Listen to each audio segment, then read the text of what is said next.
Kamu pasti udah familiar nih sama kata sandwich. Yap, roti lapis kesukaan kita semua. Tapi pernah dengar istilah generasi sandwich? Istilah ini cukup terkenal di kalangan anak muda, khususnya generasi milenial yang sudah terjun ke dunia kerja bahkan berkeluarga. Sebenarnya istilah ini udah cukup lama ada, diperkenalkan pertama kali tahun 1981 oleh seorang profesor Kentucky University, Lexington, Amerika Serikat bernama Dorothy Miller. Generasi sandwich merupakan generasi orang dewasa yang harus menanggung hidup 3 generasi, yaitu orang tuanya, dirinya sendiri, dan anaknya. Kondisi ini dianalogikan seperti sandwich, di mana sepotong daging terhimpit 2 roti. Roti tersebut diibaratkan sebagai orang tua atau generasi atas, dan anak atau generasi bawah. Sedangkan isi utama sandwich berupa daging, mayonaise, dan saus yang terhimpit oleh roti itu diibaratkan bagai diri sendiri. Dikutip dari berbagai sumber, generasi sandwich terjadi pada seorang baik pria maupun wanita yang memiliki rentan umur antara 30 hingga 40 tahun. Namun, ada pula yang menyebut rentang umurnya antara 30 hingga 50 tahun. Seorang aging and elder care expert, Dr. Carol Abaya, mengkategorikan generasi sandwich menjadi 3 ciri berdasarkan perannya. The traditional sandwich generation.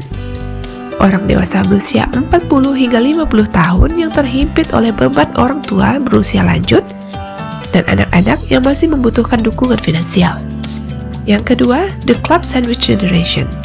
Orang dewasa berusia 30 hingga 60 tahun yang dihimpit oleh beban orang tua, anak, dan cucu jika sudah punya, atau nenek kakek jika masih hidup. Dan yang terakhir, the open-faced sandwich generation.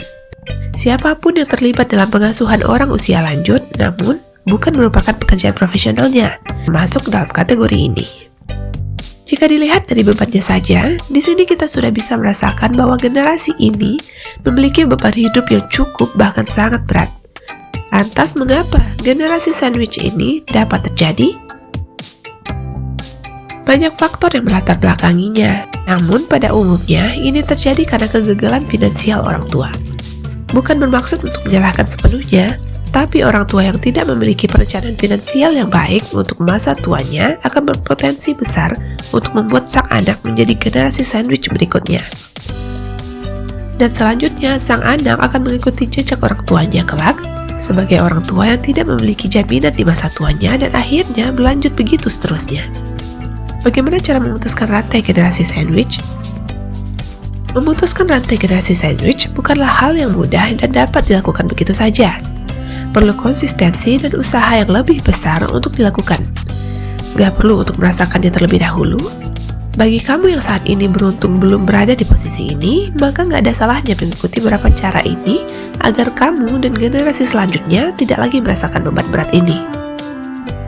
Yang pertama, kelola keuangan agar tetap sehat. Pengelolaan keuangan harus dilakukan agar tidak besar pasak daripada tiang. Atur keuanganmu agar bisa memenuhi semua kebutuhan dan tetap bisa berinvestasi. Biasakan untuk membuat anggaran dan mematuhinya agar keuanganmu tetap sehat. Menyiapkan program pensiun. Dalam membuat anggaran, jangan lupa untuk memasukkan dana pensiun. Hal ini penting agar saat tua dan tidak lagi produktif untuk punya tabungan, dengan begitu kelak tidak lagi menjadi beban anak-anak jika sudah pensiun. Siapkan dana pensiun bisa dengan berinvestasi jangka panjang, nilainya juga bisa kamu sesuaikan dengan penghasilan kamu. Sekarang sudah banyak metode investasi tersedia dan kamu bisa menyesuaikan mana yang cocok denganmu. Miliki asuransi kesehatan. Semakin bertambahnya usia, ketahanan tubuh akan semakin mudah turun berimbas pada kesehatan. Hal ini harus benar-benar kamu perhatikan dengan membuat asuransi kesehatan yang baik untuk diri sendiri, orang tua maupun anak. Dengan memiliki asuransi ini, kamu bisa mendapatkan jaminan kesehatan atau kamu bisa memilih untuk memiliki asuransi kesehatan dari pemerintah berupa BPJS Kesehatan atau dari swasta. Kurangi gaya hidup konsumtif. Konsumtif atau tidaknya gaya hidup seseorang memang relatif dan tergantung pada kemampuan seseorang.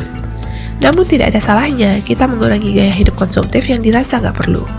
Langkah pertama sebelum menguranginya, kamu harus menentukan prioritas dan membedakan antara kebutuhan dan keinginanmu. Kemudian, menyiapkan dana pendidikan anak. Dana pendidikan anak juga tak kalah penting sebagai upaya memutus rantai ini. Dengan asuransi pendidikan, orang tua dapat menyiapkan biaya pendidikan anak untuk masa depan dimulai dari sekarang, dan tentu saja ini akan meringankan beban orang tua di kemudian hari. Dan yang terakhir, mengajarkan anak untuk menabung dan mandiri secara finansial. Perilaku gemar menabung harus diajarkan sedini mungkin oleh siapapun. Gitu pula jika kamu memiliki anak, maka segeralah untuk mengajarkan mereka cara menabung, membedakan kebutuhan dan keinginan, hingga motivasi untuk membeli kebutuhan dari uang hasil menabung. Dan semoga kamu tidak terjebak di generasi servis selanjutnya atau bahkan menjadi orang tua yang dianalogikan sebagai roti penghimpit. Terima kasih sudah menonton video ini dan sampai jumpa.